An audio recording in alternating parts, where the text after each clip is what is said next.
Hello, everyone. My name is Evan, aka the-great-antagonist. I've held a deep love for the unexplainable and horrific from a very young age. I was raised on all kinds of horror, from R.L. Stine's campy stories to King and Lovecraft. Ever since I was a child, I've loved learning and sharing these stories of the macabre and terrifying. I plan on finding the best in short-form horror from all over the internet and giving it a voice.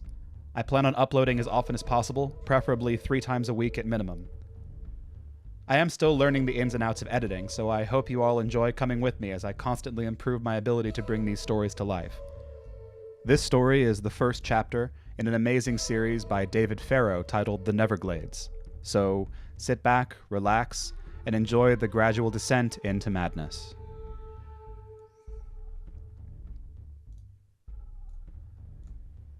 Pacific Glade is a quiet town mostly. That's one of the perks of living so far away from everyone else. It's the kind of place where you'd let your kids wander long after the sun goes down. A place where you don't mind animals coming out of the forest to nuzzle your heels and beg for scraps. We get next to zero tourism. Some people joke that we should call it the Neverglades. We're that blip on the map you'd never notice unless you're driving through. The whole town could disappear from the face of the earth one day and the rest of the world would never notice our absence. If you've spent most of your life here like me, you grow used to its idiosyncrasies. Take the weather. We've had hailstorms in July and hot December nights that would make you want to jump headfirst into Lake Lucid.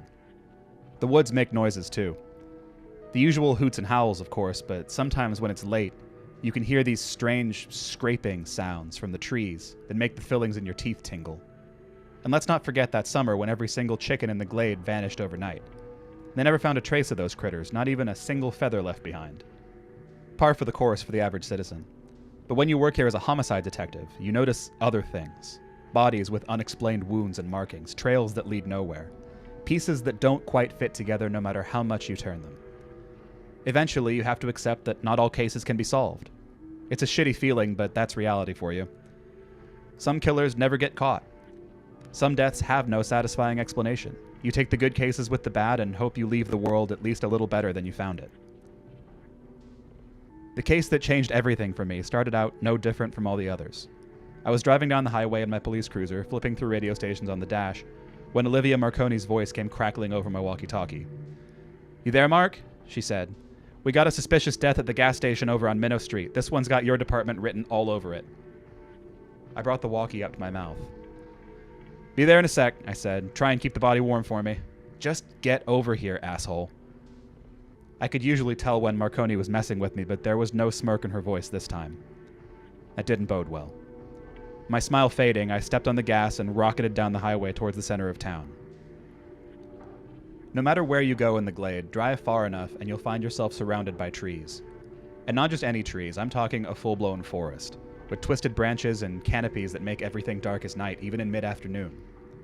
The nearest town is a 20-minute drive through acres of wilderness. I remember growing up and hearing stories from the other kids. That the stuff we saw on TV was all propaganda, that there was nothing more to the world except an endless forest that branched out in all directions and swallowed up the horizon.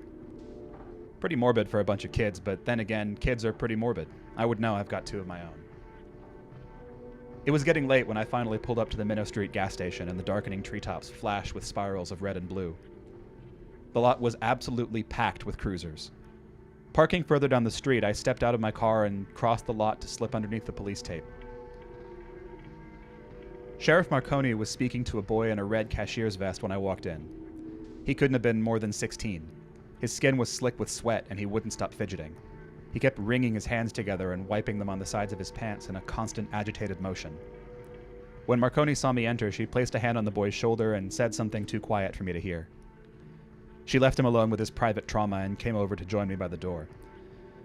"Poor kid's scared out of his wits," she said under her breath. "I don't blame him. This one's a doozy, Mark. They've even got a federal agent investigating the case." "Seriously?" I asked. That was fast.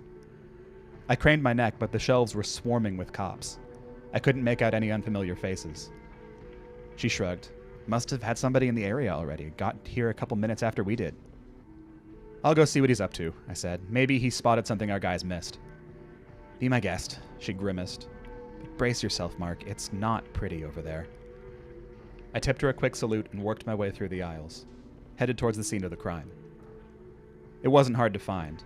Cops were streaming in and out of the shelves, ushering curious spectators away and trying to stifle the overall panic from the other customers. I pushed through the mob and found myself staring down at a hopelessly mangled body. There was something unnatural about the way he was sprawled on the floor, something disjointed and almost a little spidery. I recognized the federal agent right away.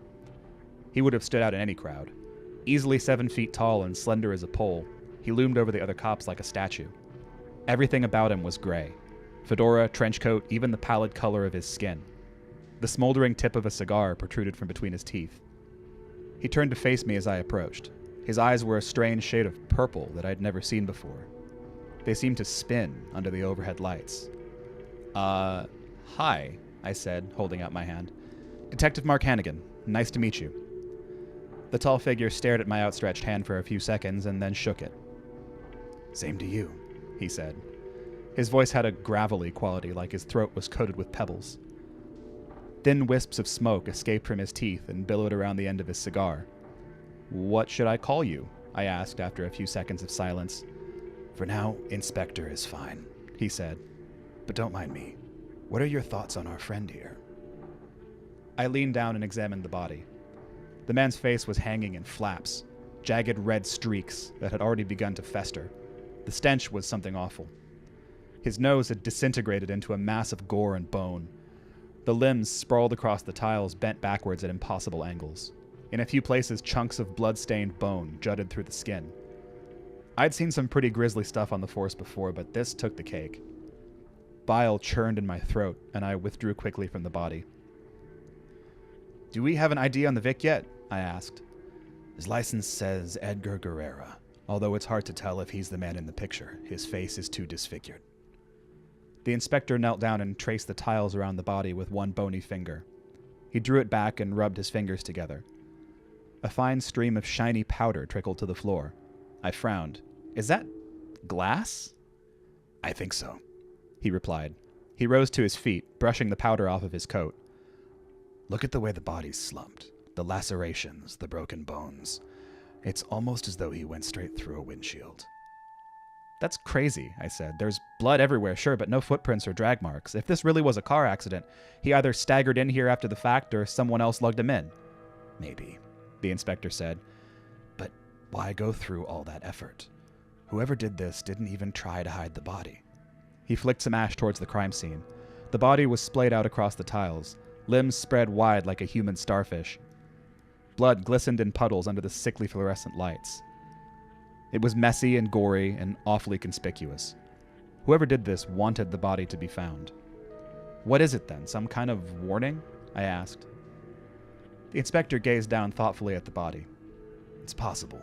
Of course, that's assuming this was murder, that someone left the body here intentionally. If this was just a freak accident, then we've got an entirely different situation on our hands. And that worries me. I'm not sure I follow you, Inspector, I said, but he didn't elaborate. He kept staring down at the body, purple eyes spinning, lost in thought. Shrugging, I took out my phone and snapped a few photos, trying to capture the scene from every angle. Marconi and I could get a closer look once I got the pictures back to headquarters. All the while, the inspector stood utterly still. If it weren't for the curls of steamy breath escaping from around his cigar, I might have mistaken him for a statue after all. Marconi was leaning against her cruiser when I left the store. I watched as she pulled a stick of gum from her pocket and brought it up to her mouth like a cigarette. Marconi had quit smoking a month ago and had taken up chewing gum as a substitute. I almost never saw her without a wad in her mouth. She said it helped her relax, and who was I to judge? I walked over and joined her by the cruiser. What did the kid say? She snapped the gum in the back of her cheek. He was shelving some cereal boxes when he heard this loud crumpling sound, like someone crushing a really big can of soda. He went over to the next aisle to check it out and found our friend Mr. Guerrera just lying there. He said he screamed for a few seconds before running into the bathroom to puke. His story checks out with the few customers we could get to talk about it. Sounds like it happened in a matter of seconds, I said, but how is that possible? Guy looks like he's been in a car crash. No one gets that mangled that quickly, let alone in a fucking gas station. Marconi turned her head and stared at the convenience store doors. The inspector had just walked outside, cigar tip still smoldering. He shoved his hands in his trenchcoat pockets and strode off down the sidewalk. His stride was strange. His body didn't rise and fall with each step. It stayed completely level, as if he were gliding along the ground. I watched the steady glow of his cigar as he turned the corner and disappeared from view.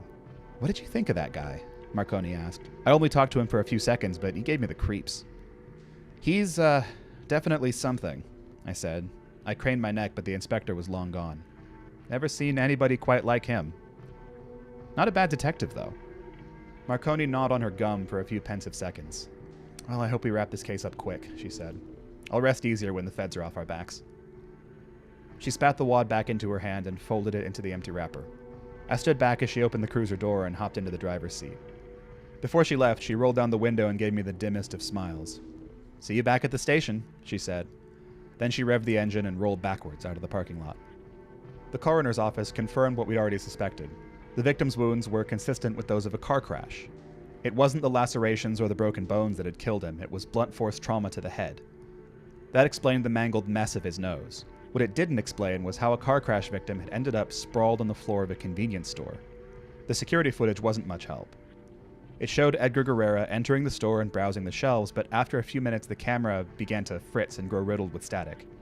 By the time it came back into focus, Edgar was dead. Sabotage? Had someone messed with the security cameras to conceal their involvement in his death? Nothing seemed to make any sense, and trying to find meaning in this case had me working late into the hours of the night. My wife Ruth called me a few times to make sure I was okay. I couldn't tell her too much about the case for obvious reasons, but Ruth was perceptive. She'd seen a couple of my cases on the news and she knew how dark these things could get. I promised her I was fine and that I'd be home in the next few hours. She didn't quite sound convinced, but she said she'd leave dinner in the fridge for when I got back. My investigation into the life of Edgar Guerrera brought up zilch. He worked at a car repair workshop down in the Lower Glade and doubled as the night janitor at Pacific High. He had a wife and 2 daughters and went to church with his family on Sundays. I couldn't figure out why anyone would want to kill this guy. He was as vanilla as they come. He had no obvious enemies, nobody who harbored enough of a grudge to murder him in such a gory and visible way. Unless the inspector was right and this was somehow a freak accident, which left us where? That line of reasoning made even less sense than the murder theory. By morning, I was a walking headache, and it only got worse when news of another dead body came over the police channel. The officer seemed reluctant to describe the details, which could only mean one thing. This was a gory one. I thought back to the mangled mess of Edgar Guerrera's body and wondered what kind of fresh horror they'd stumbled onto this time. There was no point putting it off until later. Grabbing my jacket, I headed out the door and climbed into my cruiser. The body had been found on the front porch of a house in the Lower Glade down by Spokane Falls. The few details I could get over the radio were maddeningly vague. All I gathered was that the victim was young and female. However she had died, it was too gruesome to announce over the airwaves. I stepped on the gas and urged my car to go a little faster. The victim's house was a pretty little number. White fences, low-hanging eaves, a front yard laden with flowers of all colors. The falls crashed like pistons in the background. I drove up the driveway, talked for a bit with officers on duty, and then got out of my car to investigate the scene. I pulled on a set of latex gloves as I did so.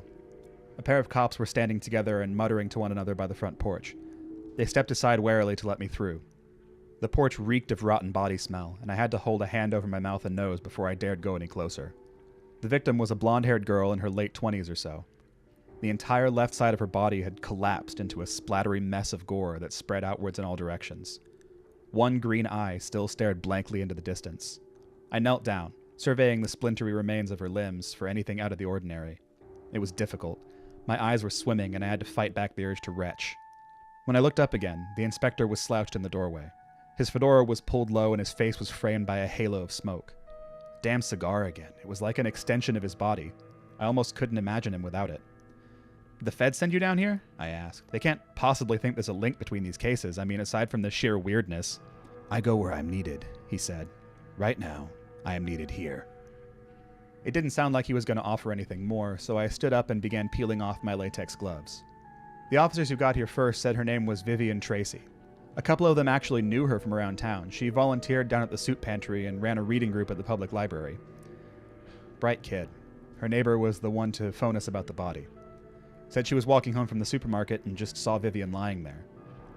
She didn't get close enough to see the gorier details, but it sounds like she saw enough. The inspector nodded. "Do we know anything about the neighbor?"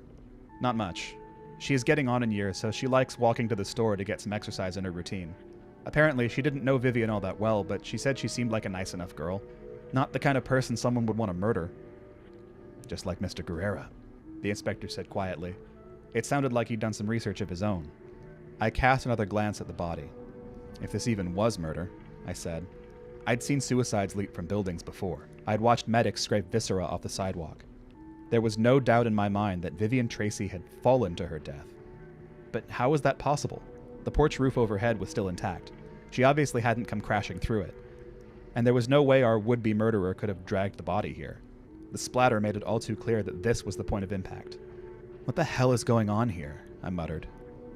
The inspector leaned down and tilted what remained of Vivian's arm with one gloved hand. Her skin was streaked with blotchy green patches. It reminded me of the grass stains my sons got on their knees after soccer practice. Is that significant? I asked him. Everything's significant, he replied, straightening up. You should know that by now. Steam trailed from his cigar in slow, almost thoughtful spirals. My head was starting to throb again, and the insistent crashing of Spokane Falls wasn't doing much to help. I rubbed my aching temple.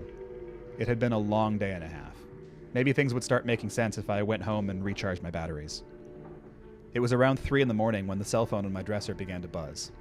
I've always been a light sleeper, which is lucky for a detective. You never know when you need to be on your feet in a hurry. I fumbled for the phone and brought it up to my ear. This is Detective Hannigan, I said, keeping my voice to a whisper. Ruth was fast asleep next to me, and I didn't want to wake her. It's me, said the voice on the other end of the line. The inspector? The connection didn't muffle his voice, which created the unsettling illusion that he was crouched by the bedside, speaking directly into my ear. I rubbed my eyes and peered around the bedroom just to be on the safe side. How did you get this number? I mumbled. The inspector didn't hear me or chose not to answer. I've been doing research down at the station, and I may have picked up a lead on the Tracy and Guerrera deaths, he said. Could you head to Skokomish Bluffs area and do some recon? I squinted at the clock on my desk. I'm off duty, Inspector. Are you sure you can't ask one of the other police officers? I'm pretty sure Marconi's out patrolling right now. No, it needs to be you, Mark, he replied. Call me when you're on the road and I'll give you specifics. Hang on. Damn it. The man didn't leave much room for conversation. I stared at the glowing screen of my phone for a few seconds before sighing and placing it down again. Ruth's eyes were open when I turned back to get out of bed. They glittered a little in the light from the window. Duty calls? She asked. She drew back the covers a few inches and began to knead the fabric with her right hand. The moon dappled her bare skin with the shadows of leafy branches. I leaned over and kissed her gently on the forehead. I won't be gone long, I promised. She surveyed me, silent, her eyes refusing to give away what she was thinking. Just stay safe, she said at last. I told her I would and slipped out of bed, grabbing my jacket from the bedpost and tripping hastily into a pair of work boots. I called the inspector as I headed outside and fumbled through my jacket pockets for the keys to my Camaro. Okay, I said, I'm here. Tell me what you got. Both victims had ties to a high school teacher named Ellery Pickett, he replied in that strangely crisp voice. I glanced around again before slipping into the driver's seat. He's a botanist. Teaches environmental science at the school where Edgar did his janitorial work. He's also a head volunteer at the youth group Vivian Tracy attended up until her death. I paused, waiting for more. That's it? I asked. You got me out of bed for a connection this flimsy? I'm sorry, Inspector, but there's nothing to even remotely suggest this is a lead. People know other people. It's not so unusual for both Vicks to have mutual friends in a town this size. The inspector let out an exasperated noise that I can only describe as a hiss. But that's the thing, he said. They don't have anyone in common. I checked as many sources as I could, and as far as I can tell, Ellery is the only link between our victims. Plus, Ellery himself seems to have dropped off the radar. He hasn't shown up at school for the past week, and nobody has seen him around town since then. He's holed up in his house, doing God knows what. That's why I want you to do a little snooping. Scope out his home and see if he's up to anything suspicious. I sighed. Fine, I'll humor you on this one, but you'd better be onto something here. The voice at the end of the line was quiet for a few moments. I don't know if you believe in intuition, Mark, but every nerve in my body went on edge when that man's name came up in the database. One way or another, he's involved in this, and I intend to find out how. He gave me Ellery's address and hung up before I could get another word in. Real talker, that one. I shook my head, turned the wheel, and headed down the back roads that would take me all the way to Skokomish Bluffs. When I was a kid, the Bluffs had a reputation for being haunted. Indian burial grounds and such. You know how it is. But mostly, the Bluffs were just quiet. We almost never had disturbances this far out of town. The few people who lived here kept to themselves, and so did the animals who poked their heads out of the forest from time to time. This was off near the edge of the glade, where you couldn't walk 10 feet without stumbling into a line of trees. The view from the top of the Bluffs was stunning. During my younger years, I used to come out here with friends and watch the setting sun sink beneath the line of treetops. Made the entire forest look like it had gone up in softly burning flames. I drove through a couple acres of wilderness before the ground sloped upward and the trees gave way to grassy emptiness. The road beneath my tires was more dirt than pavement. From time to time, the occasional house would rise from the landscape and flit past my side window. Most of them had seen better days. Grimy, warped wood that glistened in the moonlight and shutters hanging askew, that sort of stuff. A few lone cattle drifted through the fields, nibbling aimlessly at the grass. It wasn't hard to find Ellery's house.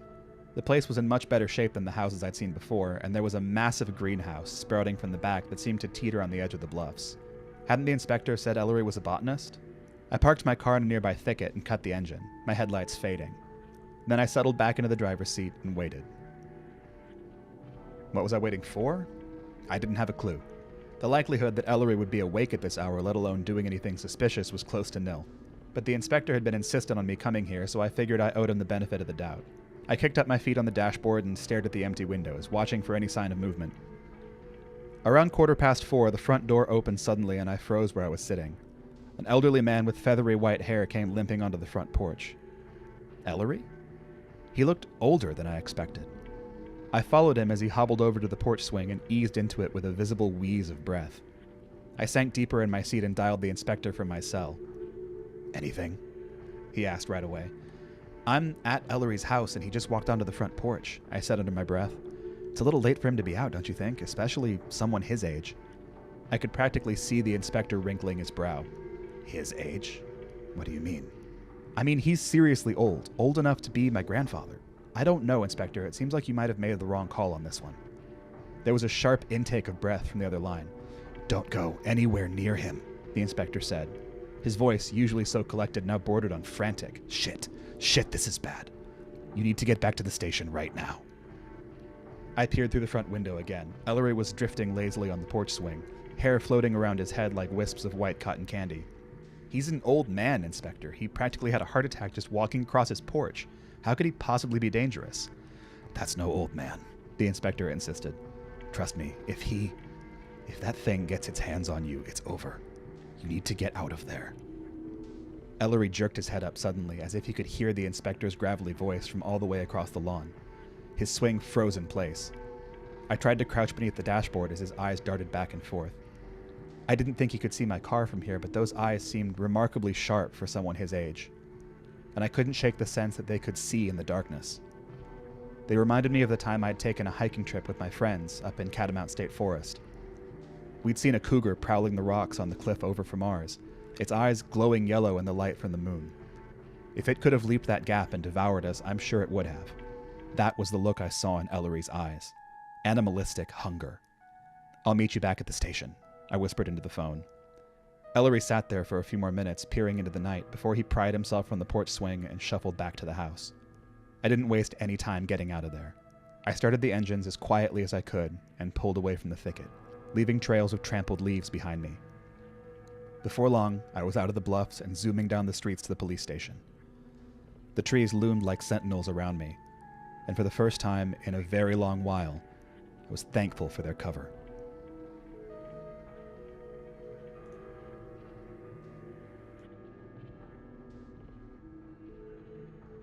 I hope you've all enjoyed part 1 of The Neverglades, Lost Time by David Farrow. I'm going to include a link to his original post in the description, along with links to any video or sound that I've used, and I'll be back in a few days with part 2. Hope to see you all then. Goodbye.